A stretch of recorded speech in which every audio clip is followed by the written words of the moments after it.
Welcome, welcome, everybody. My name is Lita Johnson, and I am the owner of Head to Toe Coaching, and I am a health and wellness transformation coach. And I'm super excited to have this opportunity to chat with you all a little bit today about what it means to be healthy. And this topic is very important to me because we often ignore or we take for granted what the status of our health is.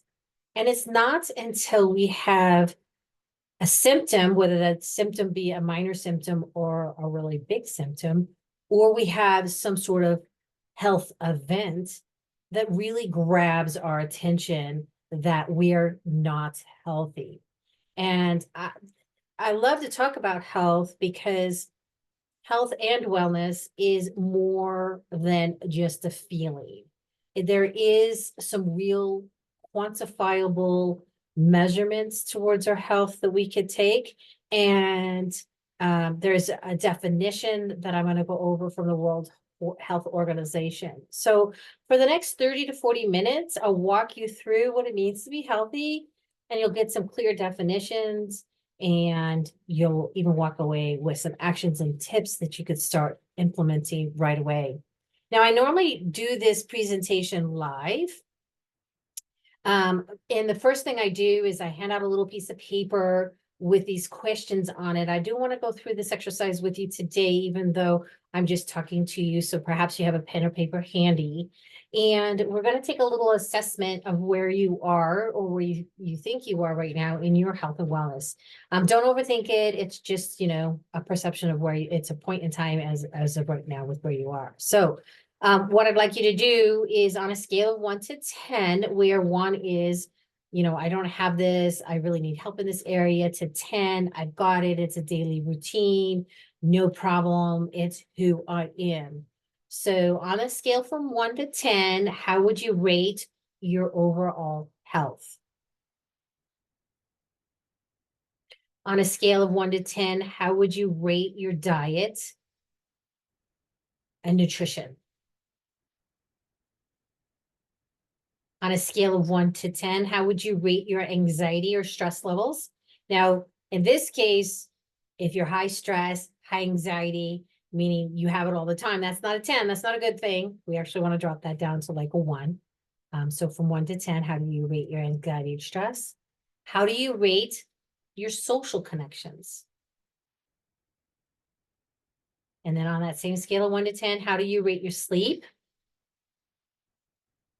And then the last question is how do you rate the amount of exercise that you get?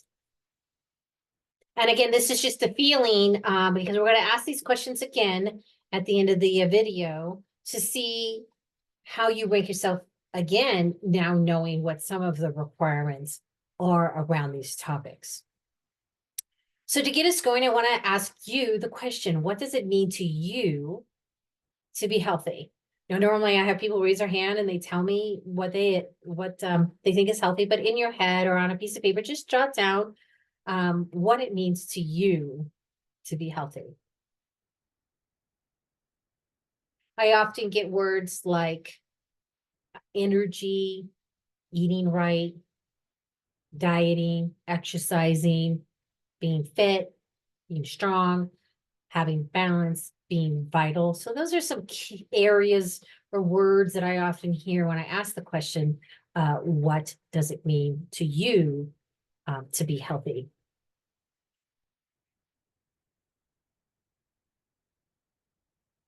And so we have this idea of health, but most of us don't actually plan around our health. We have all kinds of plans in our life, right? We have vacation plans and travel plans. We may plan out a year or 2 years in advance, depending on where we want to go or how much money we have to save for our vacation. We have retirement planning, financial planning, education plans, both for ourselves and our kids, and home ownership planning. But do you have a health and wellness plan? And the areas that we'll talk about today will be covered or should be included in part of your health and wellness plan. And then at the end, there is a way for you to get a goal sheet and some other information that I can help you with the planning.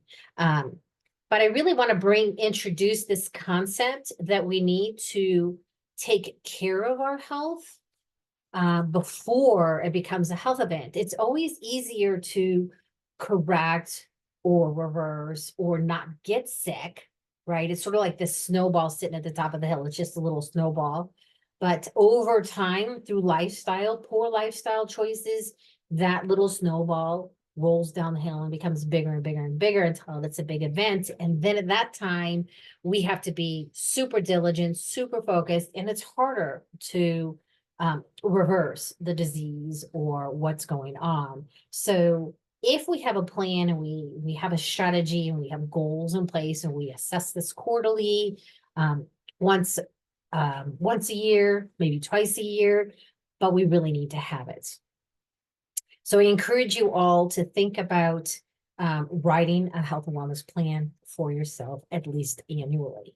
And so before I get into defining and talking more about what it means to be health and wellness, I sort of want to paint a picture of where our health and wellness is in the United States. So when you're looking at the graph to the left, it's a chart from the CDC. It contains top 10 diseases, which accounts for approximately 63% of the deaths, excluding unintentional injuries, which is about the fourth bar down. What's new to the CDC charts is COVID. So when I first started presenting this data, that line didn't exist. And the impact that COVID's had is that the number of deaths for heart attack and cancer is decreasing a little bit because COVID's in there, kind of taking away from that bucket, if you will. But the one category of disease that just continually is getting, more and more prevalent, and that is type 2 diabetes. So 49.3% specifically of Americans have diabetes, either type 1 or type 2, or pre-diabetes. And what's interesting about the statistic is that the CDC says there's another 23% of the population that goes undiagnosed. And I experience that often in my practice because people actually are not going to the doctor.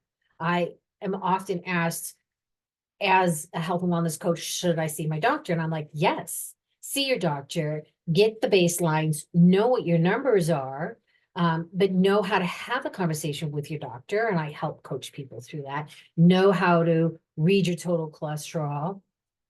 And then when you see the doctor, and if something's out of alignment, don't get on those meds right away. Don't go on the pharmaceuticals. Say, hey, I'm going to work with somebody. I'm going to bring this down in a holistic manner. Can I come back in 3 or 6 months and get retested? And almost they all do. But if you take into account who has it, who's been diagnosed with type 1 or type 2, or hasn't even seen the doctor, that's nearly 75% of the population. So as you're sitting at your dinner table or you're sitting with friends, half of you have type 1 or type 2 diabetes.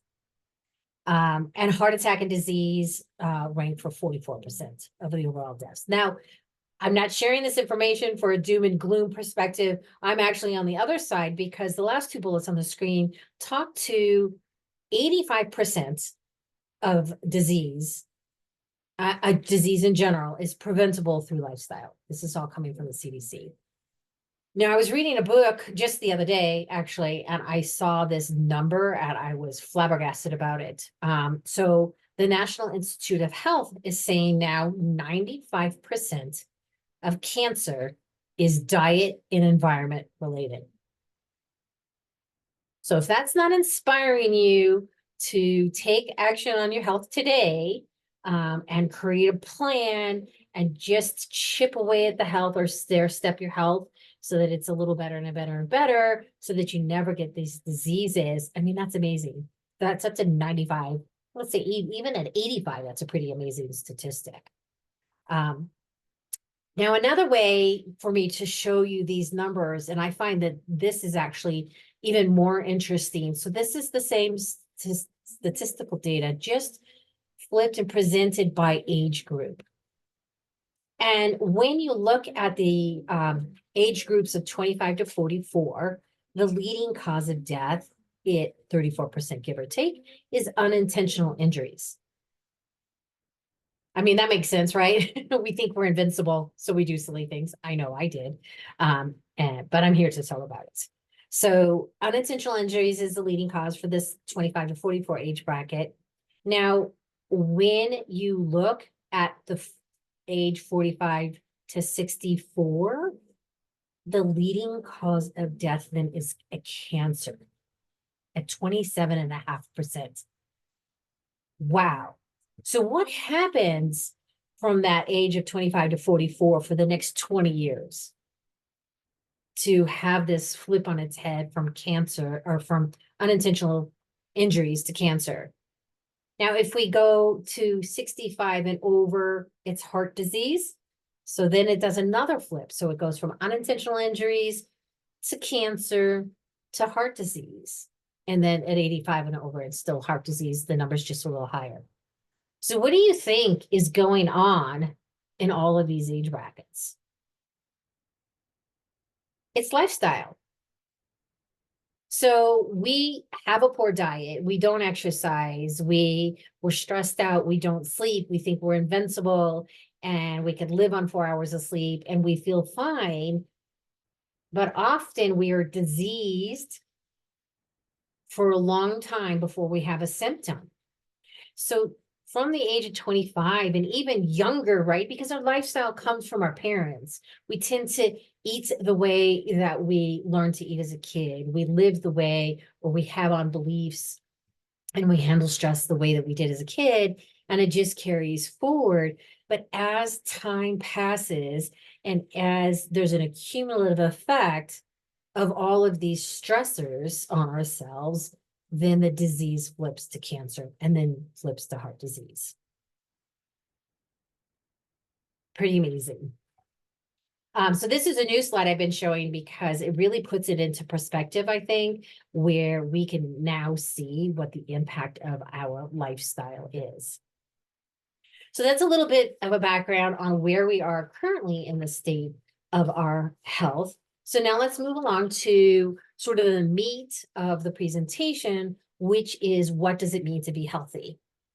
And I'm going to start off with the World Health Organization's definition of health, which is health is a state of complete physical, mental, and social well-being, and not merely the absence of disease and infirmity, which it's literally the latter half of disease and infirmity that we think defines health.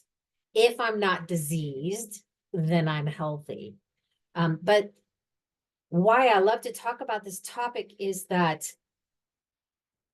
there is a push and a pull between all of the events in our life that results in actions that we may or may not take. So let's say, for example, I'm going through a divorce and I'm angry and I'm not sleeping, then I might overeat. Or maybe I'm stressed at work, I'm happy in my relationship, I'm stressed at work, and then I come home and I overeat, and then I don't work out because I feel like I don't have the time, right? And so often we think of our health as a balance, as a pie chart of 8 hours of sleep, 8 hours of work, and 8 hours of life that comprises of 24 hours. But we're not always jumping from or walking from one slice of the pie to another. We're not standing in our sleep portion of the pie, and then we wake up and we're immediately into the work portion of our life. And then we come home from work and everything's okay, and we just immediately go into the life portion of the pie. It doesn't really work that way. That balance is often very difficult for people to feel like it's achievable. So I often talk about blending our health and wellness into the entire pie, that we have strategies and systems to incorporate wellness into our career, wellness into our life so that we're sleeping. So this idea of why is it important to look at all the health pillars when trying to make a change in any component of our life, it is important because there is that push and pull, and we all go through stages of life, and health is not a destination. We don't just arrive at health and say, voila, here I am, and we stay there. I mean, health truly is a journey, and we ebb and flow into it based on what's going on in our life. So I'm going to break down each one of these topics: physical, mental, social well-being, disease, and infirmity. And from that, we'll get an idea of what an actual definition is to that and what the requirements are. So starting off with the physical part of well-being, which is a component that I love. I'm super active. I've always been active. Being outside has been my safe place. I've always loved to climb trees as a kid and ride my bike and skateboard. And I grew up in the generation where it's like 10 o'clock till you know where your kids are, because I didn't want to come inside. So the physical well-being, of course, is important. What's in motion stays in motion. Sadly, about 75% of Americans get no physical movement. And I do want to talk about this idea between health and wellness with movement. So going out and taking your dog for a walk, as an example, where you're kind of, putzing around and the dog's smelling the roses and you're on your phone texting and you take a few steps and you walk, that's movement. You're outside, you're getting sun, you're with the dog. That's great for your well-being, but it's not what you need for your health, right? And when I say health, I'm talking about heart health, cholesterol health, diabetes health, the health that can be measured, because there are, when you go to that doctor, you are getting a measurement of how healthy you are. They're giving you your A1C, your glucose, even your vitamin D levels, etc. That's health. So to impact your health, you want 150 minutes per week. That's 5 days a week at 30 minutes of moderate intensity. Moderate intensity is defined as taking your resting heart rate, dividing that in half, and then adding that back to your resting heart rate. So, for example, for myself, my resting heart rate is, I'll round up to 60 because I could do the math. I tend to not do math in public. So 60 is my resting heart rate. Half of that is 30. I add 30 to 60. That means that I need to get my heart rate up to 90. That's moderate intensity in the most generic form that you can have. Now, most of us have wearables, but if you don't, you could do perceived effort. So the perceived effort of moderate intensity is that you're slightly breathless. You can have a conversation, but it's not like me talking to you right now. I'm sitting in the chair, I'm calm, and I'm talking into a mic. If you're walking and you're kind of at times gasping for air, or there's a moment between your words where you're trying to catch your breath, that is moderate intensity. And then the higher the intensity, like the less you can say. So the next level of intensity could be, you can only go, yeah, I got like single word answers. And then if you're doing HIIT training, high intensity, you're not talking. Like I get to the point when I'm with my friends that if we're running and I'm doing intervals, I'm like, can't talk now. I have to focus and I need to do my best. So we need 150 minutes, again, to recap, 5 days at 30 minutes. And then we need 2 strength training sessions per week. Now, that doesn't mean that you need to go to the gym, get a gym membership, lift heavy weights. Body weight strength training is completely appropriate for strength training. That could be doing squats. And if you want to make it harder, but you have no equipment, take a gallon jug of water and hold a jug of water while you do squats. You could do push-ups and dips and sit-ups. So there's a lot of burpees, things like that, which are body weight activities that are super great for strength training. So we want the exercise and we want the strength training. And then I do want to bring up this topic of sitting is the new disease. Boy, sitting is impacting us from a postural perspective. We're hunched over these days. When we're hunched over, we don't get the circulation that we need. We don't get the right blood flow. It just compounds. So we do want to be aware of how much sitting we're doing. And we really don't want to be sitting more than 2 hours at a time. For myself, I try to keep it at an hour, but of course, sometimes I'm in meetings that run longer than that, but I really try not to sit for more than 2 hours. Or there's strategies of taking a phone call and pacing, right? That works. Now they have a lot of stand-up desks, which are awesome. So you can stand up, you can sit on a yoga ball, you can get now a treadmill under the desk. So we're becoming more and more aware that sitting is not good for us, because not only are we sitting at work, but we're sitting at when we're off of work, we're sitting at the couch, we're watching TV, we're playing games, we're on our phone, and all of that is we're just closing in on our systems. We're hunched over.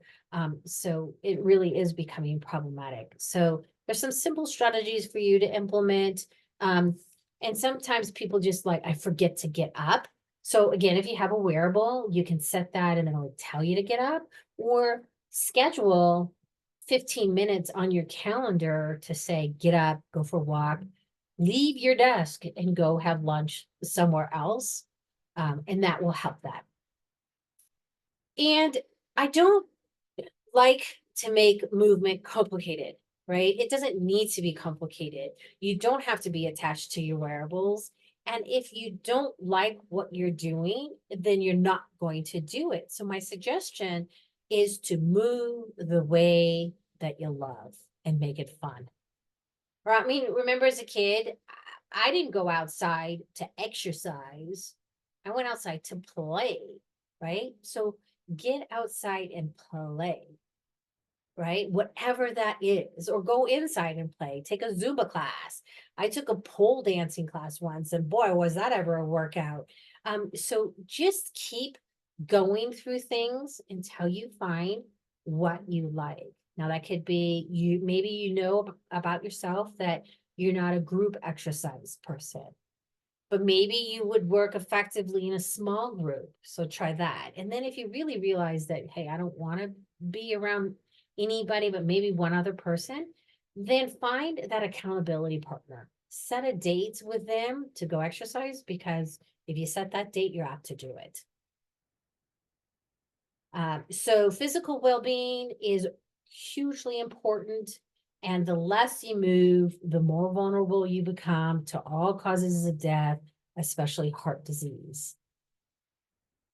And the more you move, if you think you've got little niggles or, little discomfort and you're a little achy, the more you move, then actually the better you feel and the less achy you become. Because again, we'll go back to that, what's in motion stays in motion.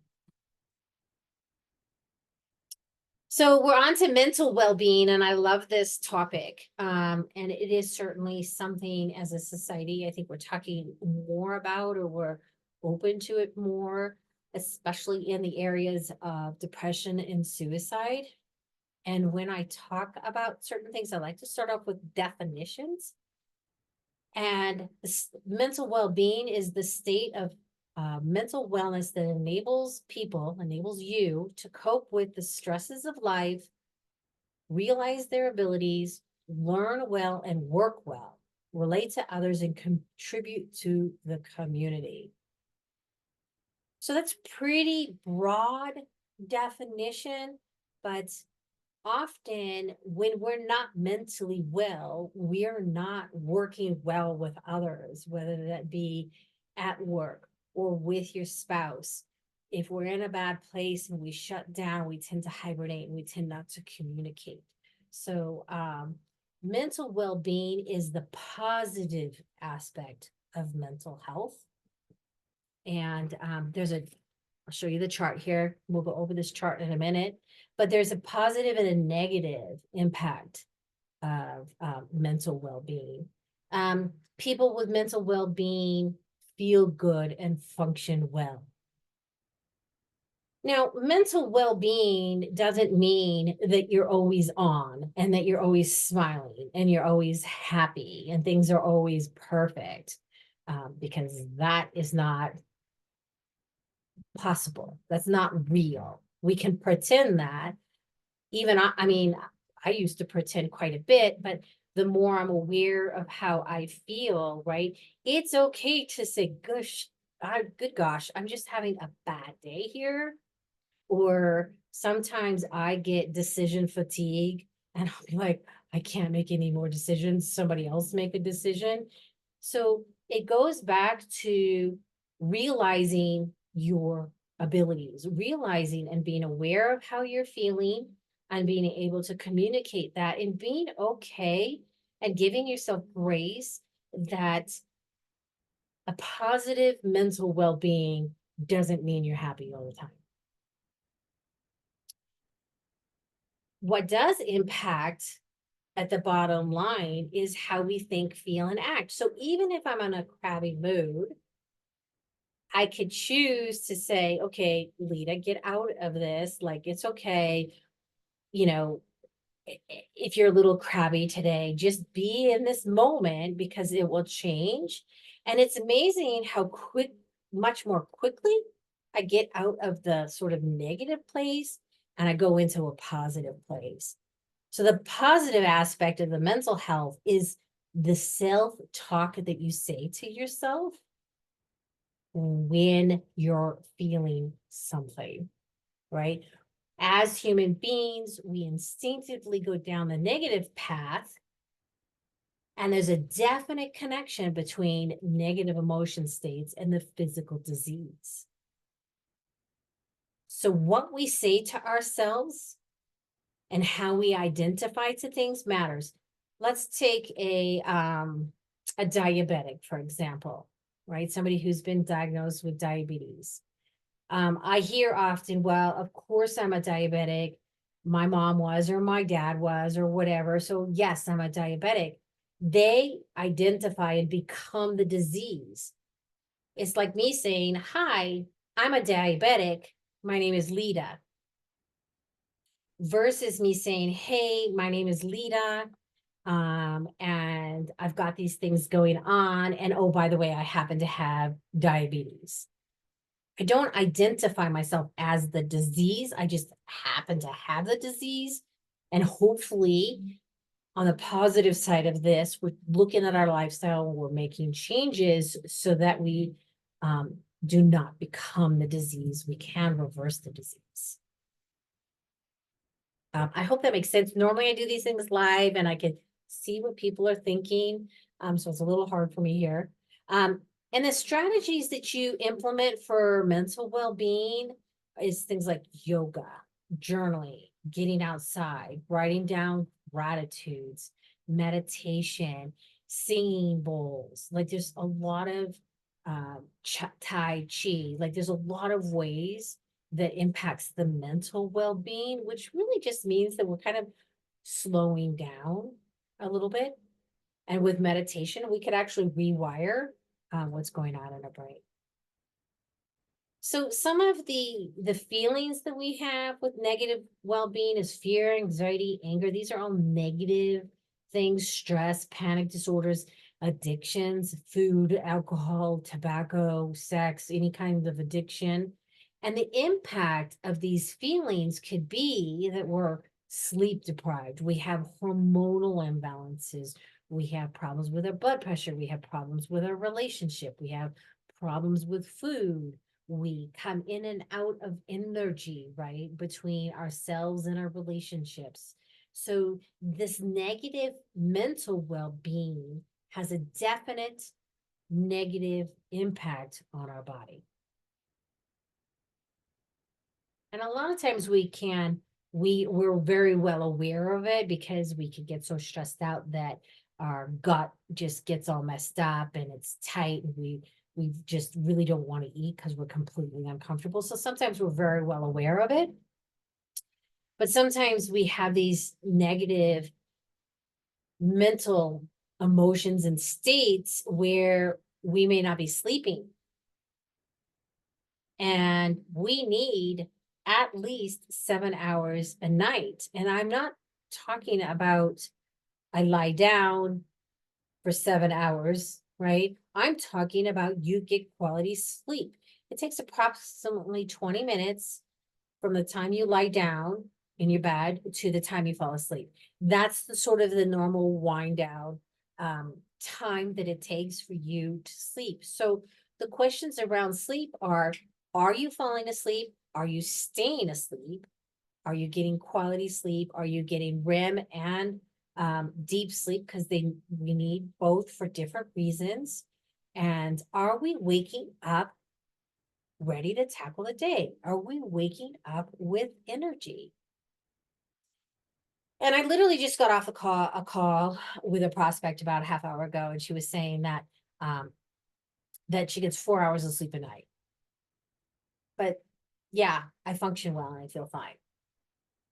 And I was, we somehow, I think we've lost touch with the impact and what we need about sleep, because we seem to pride ourselves on the fact that, yeah, 4 hours of sleep is good and I'm okay and I'm functioning. But I'm certain that there will be a point in time where you will crash and burn, where you will have a health event that then will cause you to step back and say, oh my goodness, I cannot exist on 4 hours of sleep. So there are strategies that I help people with to get that sleep, so that you can get sleep. And taking melatonin and other drugs always isn't the best solution for that. There are other things you can do.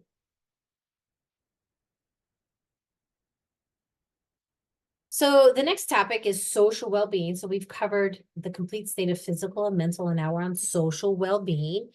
And again, I'm going to go to it, start off with a definition and say that social well-being is develop and maintaining positive interactions with other people and our local larger systems, i.e. schools, workplace, culture, groups, global communities. So it is important that we have social connections outside of our immediate bubble. And by that, the immediate bubble is probably a spouse or significant other or family. And maybe you've got one or two other really close friends. But social well-being takes time. It takes work. Friendships take time. Friendships takes work. It's an investment. And there is so much research that shows us that the people who have a good social circle, and they may be the people who volunteer, are healthy and happy and have longevity. So there's a real health benefit to developing and maintaining these positive interactions. So, whether you're involved in the PTA at school, I'm involved in the local Carbon Valley Chamber of Commerce here in Colorado. I also belong to a book club. So I have interactions with different sets of people and different groups in my community. And I would say that that's really made a difference for me, because I have always lived in communities, but never been involved in my community until the last 6 or 7 years. And it has caused a shift for me personally in my happiness, in my contribution to my community in a way that I didn't know that I was missing or I needed. And to talk a little bit about the frequency of the interactions, right? That the frequency of interactions and individual satisfaction with those relationships have been, as I said, positively associated with life satisfaction. And again, I'm not talking about quantity over quality. my grandmother told me probably when I was about 27 that if I had one good friend who would do anything for me in my lifetime, that I was blessed. That's quality over quantity. It's not to say, like I have 735 friends in Facebook. That doesn't mean anything to me. I'm not getting that social impact from it. Uh, and the social well-being is, we feel healthier and happier because they're also a person that we could talk to about perhaps maybe our mental well-being or just excitement in upcoming plans, about what we're doing with ourselves in our life. And having these connections and the ability to talk to people improves our confidence and our self-esteem. So there's a real health reason to have social well-being. And I would ask you to take an inventory of, do you feel satisfied in this area? When I gave this presentation to a local group, there was a woman in the group who, when she answered the question before, she thought she was like, really up in that 8, 9, 10 range. And then we started talking about it. And then she's realized that I just moved into this community and I don't have any friends. I don't do anything outside of my house. And so she now has a goal to get involved in a local organization to volunteer. So she didn't really know she was missing that until we started talking about it. Okay, so now we're on to not merely the absence of disease and infirmity. And I have disease, and often I have said dis-ease, and some people think I said the word wrong, but I'm like, when I read books, often it will be dis-ease versus disease. And when we look at the definition of disease, it's astounding because it's so generic. It's like a condition which threatens a human's state of health, causing problems such as pain, distress, dysfunction, social problems, and death. So, yes, disease, I mean, ultimately, there will be death, but disease is also things that cause pain. And when you look at the definition and you think about obesity, that's a disease, or allergies is a disease. Headache, most people don't think of headaches as a disease, but it causes pain, especially if your headaches go into migraines, right? Osteoarthritis, snoring, diarrhea. There's a lot of things that we don't think that we're diseased when we really are. And I gave this lecture once about disease, and the people on the call, we took a little survey because this is how I like to work. And I asked them, like, how many diseases do you think you have? And it was like, okay, I have high blood pressure, I have cholesterol, or I have prediabetes. And so they average between 1 to 3. And we went through this topic, and then they had 5 to 7.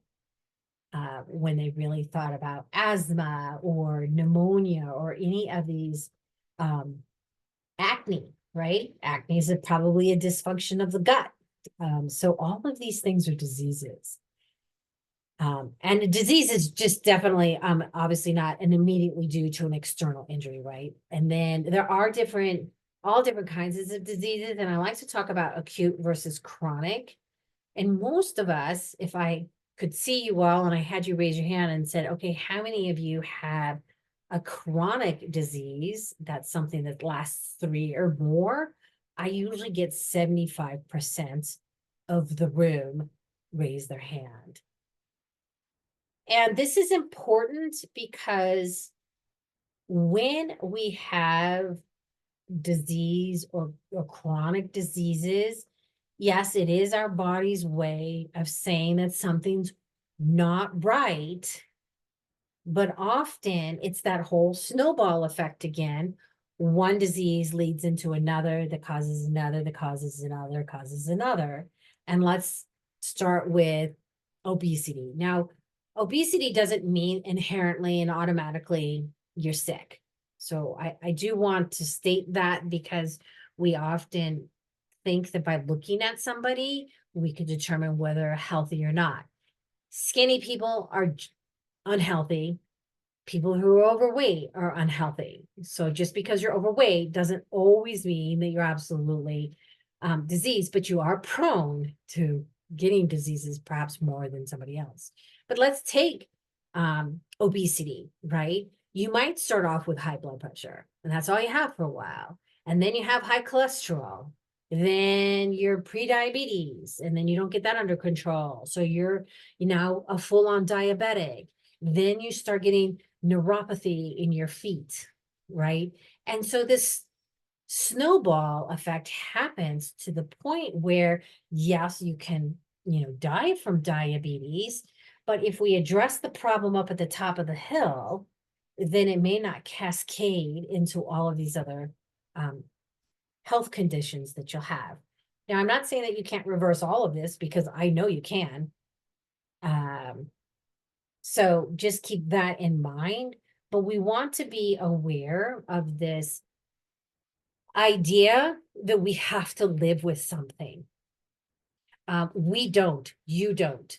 You work with a coach, see a naturopath, get to the root cause of things. Don't accept that as your new norm.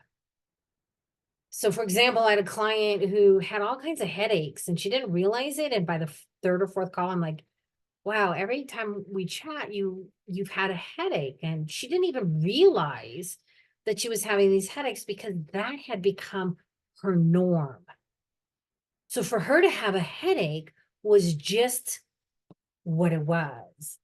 And through journaling and in looking at her food, through drinking water, because she was chronically dehydrated, and eating too much sugar, that's where she triggered her migraines. So when she added water and reduced her sugar, the migraines went away. But she'd lived with it until she was chatting with me, and I'm like, did you realize this?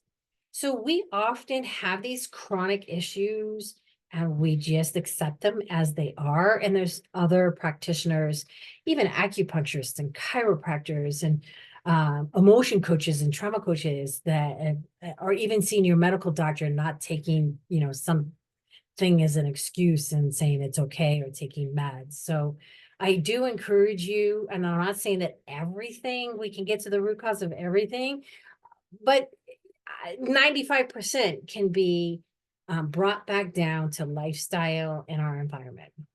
So keep that in mind when you have a chronic disease. Now, a lot of what I talked about with the disease is the same thing with infirmity, and that'll make sense in a moment. But infirmity, the definition is physical or mental weakness. Wow. I think that based on that definition, pretty much all of us have physical or mental weakness, right? And mental weakness is, we all know a storm is coming. So what happens? Where are we mentally when something happens? Do we become a drama queen and blow things up and make things so horrible? Or we just say, okay, I got this, we can work through this and everything will be okay, right? That's a mental weakness. And I like to say that we're only as strong as our weakest training. So when we look at the complete picture of health and wellness, mental training, affirmations, positivity, all becomes a key component of health and wellness. And sort of like the disease, we do not want to ignore those physical niggles. I call them niggles, so that, again, if I could have you raise your hands and say, hey, do you have back pain? Do you have knee pain? Do your ankles hurt? Most of us might be raising our hand. And then I ask, have you had it for 3 months or more? And a lot of times the hands stay raised. So it takes diligence to change some of this thing. But when we have a physical imbalance, we create more imbalances. So if we think about our body and our head and ears being stacked on our shoulder, and our shoulder over our chest, and our chest over our hips, and hips over the knees, and knees over the ankles, or stacked. If we've got an imbalance that tilts us in one direction, that stack gets, thrown out. It's like, what's that game? Jenga, right? Where you pull the blocks out and you hope that the whole thing doesn't come cascading down. It's sort of like that. How many blocks can you pull out and still be standing upright until you hit the breaking point? So it is not normal to have chronic pain. It's not normal. So those lower back pains, the knee pains, and the hip pains, and the joint pains, that's not normal. Joint pain, arthritis, that is really generally almost always directly linked to food. Dairy is a big culprit in that area. But you may need to go to a Pilates class or go to a personal trainer and learn how to move in the right way, or to start incorporating stretching or flexibility into your routine.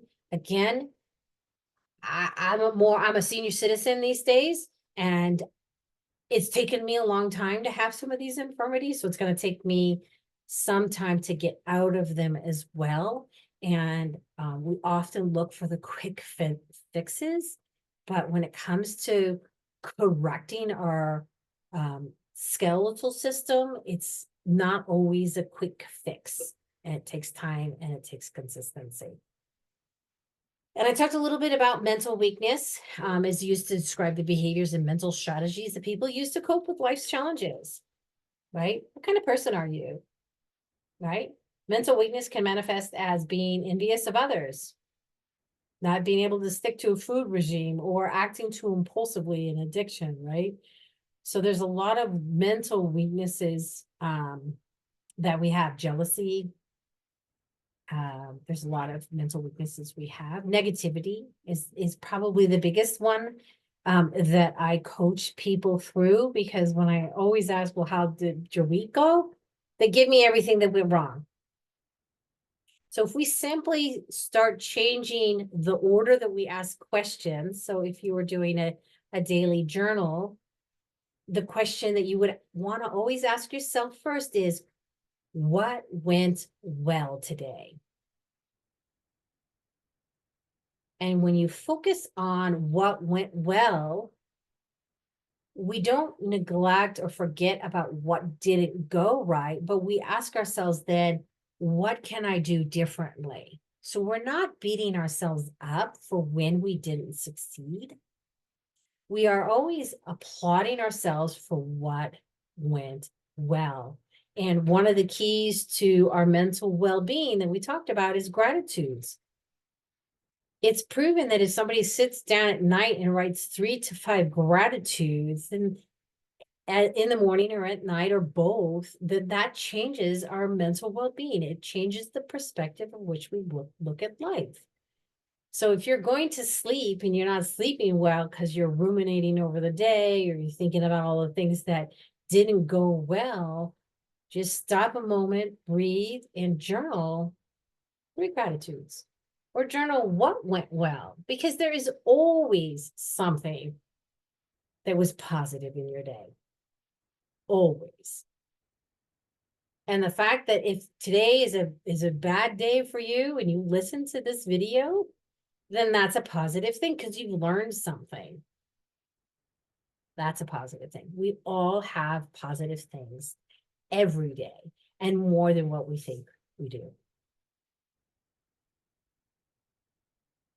So I have covered, again, a definition of what it means to be healthy, and that is, it is the state of complete physical, mental, and social well-being, not merely the absence of disease and infirmity.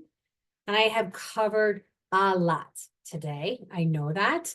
And it is, again, a little odd that I'm just talking to you, so I can't see your reactions. But I want to conclude a little, like the first conclusion here is, what can you do to be healthy? One is eating right. And I put right in quotes because food or medicine for one person could be poison for another. and there are suggested ways to eat. But just because a diet or a way of eating worked for your friend or your spouse, it may not work for you. In general, eating empowered. I call it eating empowered. Eating whole foods, limiting added sugar and processed foods. And then we'll talk about the diary of food, feeling, and function in a moment. And I put this on here to talk some poop to you guys here about daily bowel movements. I cannot tell you how many times I have clients that don't have bowel movements, but once every 3 days. If you're not having daily bowel movements, you're not healthy. You're not well. You need to look at your diet. And that's where a nutritionist like myself or somebody else can help you. But you have to have daily bowel movements. And what goes down the toilet or in the toilet does determine your health. So I don't want to talk about poop a lot because I get like, oh, you look at your poop. Yeah, I do. It is important. Okay. So you can look up charts. I can give you a chart if you want to know whether you're healthy or not based on your poop. I'm happy to do that. Drinking water. This is huge, huge, huge, huge. We are 75% water. Everything about us, brain, hair, skin, organs, right? I say that our organs are like a garden. And what happens if you don't water your garden? Dehydration leads to disease and death. Drink water, folks. Coffee doesn't count as water. Water is water is water. So it needs to be plain water. Start with at least something if you're not drinking water.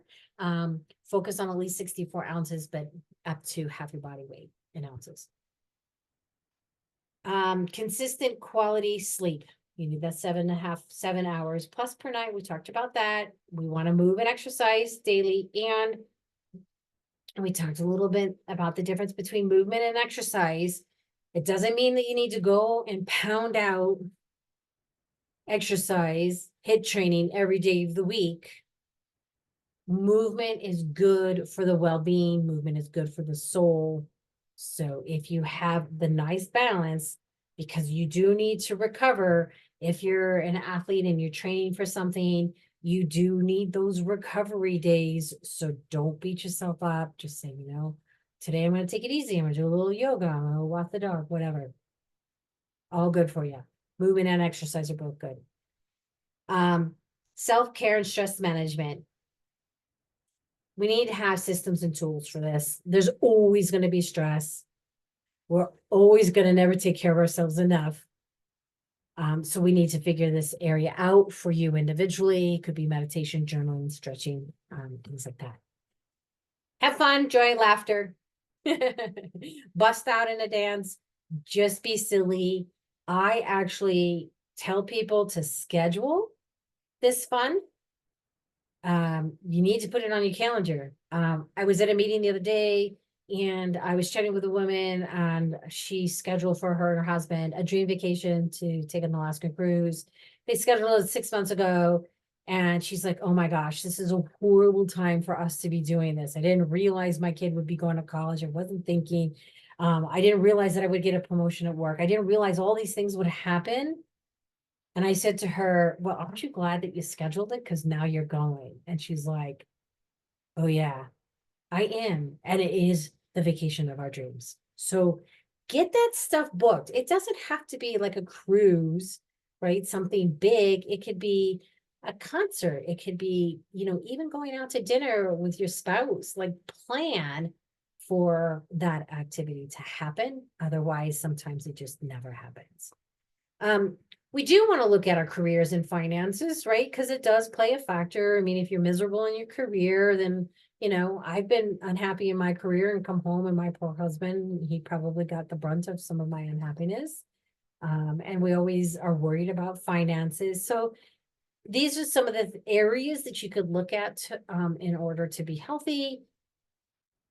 I coach positive daily habits, right? If we do this positive daily habits then we don't have to think about certain things. If we do all the right things, meaning if we eat right, if we exercise, if we do self-care, if we've got stress under control and we're sleeping, we're probably not worried about our weight because that takes care of itself when all these other things are in place. So again, it's sort of that balance of, you know, the push and pull of things that happen in our life and why it's important to look at all of these things when we're trying to make a change in one. And lastly, I'm going to end with quality, positive, happy relationships and connections. So without the people that we love and without that support and without the accountability,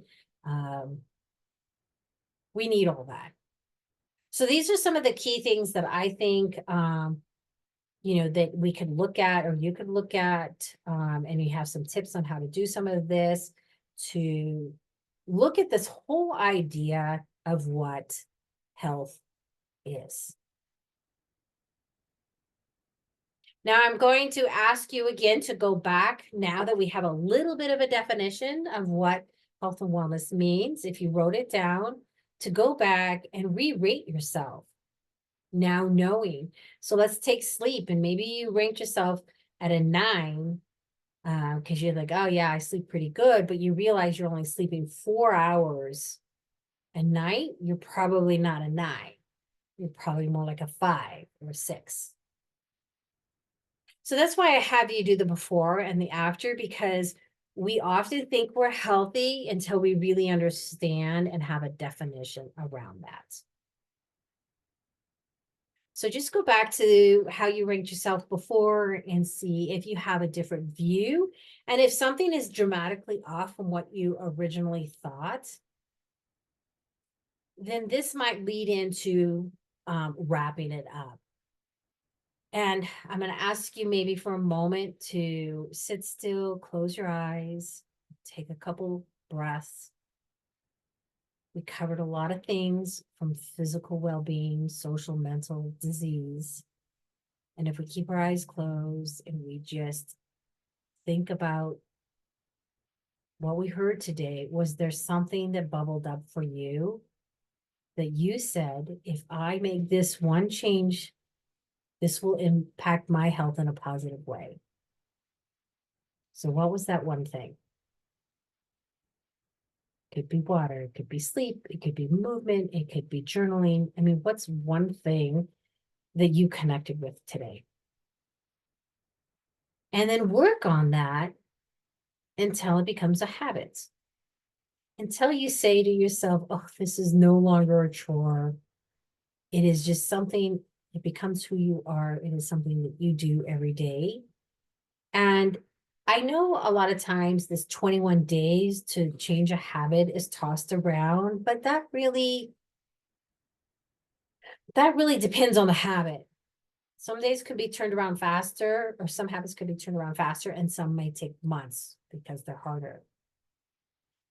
The only thing I would ask you is if you picked something, if something bubbled up and you like, oh, okay, I want to work on, drinking 64 ounces of water. If you said to yourself on a scale of 1 to 10, how likely am I to do this one thing every day that you chose? And if that number is below a 7, it's too big. Break it down. So let's say I chose water and I drink none right now. And I say I'm going to drink 64 ounces. Well, the likelihood of me saying I'm going to drink 64 ounces from none is low. So then I say, oh, well, let me just get up in the morning and have a glass of warm lemon water every morning. On a scale of 1 to 10, can I get that done? That's a much higher probability. Yeah, I could have warm water with lemon every morning. I got this. So that's your focus until that just becomes a habit. When you pick this habit, look at it about its progress, not perfection. Don't let the negativity, the self-doubt, the I can't do this creep in and then you just completely say, oh, forget about it, I'll start on Monday. No. I'm not giving you permission to do that. What I'm saying is if you're on some sort of exercise plan and you didn't exercise today, but you went out for a walk, okay, so you didn't exercise, but get back on that plan as soon as you can. If you ate something, a brownie at work because it was there and you didn't want to have sugar, don't use that as an excuse to have 5 brownies and then go home and then eat crappy again. Have the brownie, say it's okay, and then get back on your plan as quickly as you can. Always, always, always celebrate your successes. This goes back to asking yourself what went right. When we look at the positive things, then our success rate of attaining and achieving our goals just skyrockets. So celebrate your successes because small changes do accumulate to big, big differences. Establish an ongoing health plan. I'll talk about that more. But most of all, I want you to be kind to yourself. We've probably been decades with who we are, and it's not going to change overnight. I hear it often. Well, I ate right for 2 days. What do you mean I've only lost a pound? Right? We need to be patient, be kind to yourself, love yourself. You are worthy. You can do this. I know change is difficult, but sometimes not changing is fatal. So I want to wrap up again, Lita Johnson, and I have this presentation special. If you look to the left of the screen, if you go to dreamingitdoingit.com, you could schedule a 45-minute consultation with me. I would love to just have a conversation with you about your health, give you some tips, maybe direct you in a direction for some help that you might need or not. That's okay. It's a no obligation conversation. I just love to talk to people about their health. And if you join the newsletter, you can get a goal setting sheet, a meal prep guide, a grocery store list, and this food feelings function diary. This is a diary concept that I've come up with because I work with a lot of people who my clients log their food, but they're looking at it from counting calories, but we're really missing the disconnect of what the food is to how we're feeling to then how we function. So maybe I got up and had a big bowl of cereal, and an hour later, I'm tired. And then maybe I have brain fog later in the day, or I have highs and lows. So that's a food, feeling, and function diary. If you go out to the website, Dreaming It, Doing It. And yeah, so thank you very much for, and in the middle here, sorry, are all my certifications. So feel free to reach out to me. There will be a contact page right there on the Dreaming and Doing It, or you can always reach me at Lida, Lida, at headtotoecoaching.com, and I'm happy to answer any questions. So thank you for hanging on for the presentation, and yeah, here's to your health and happiness. Bye.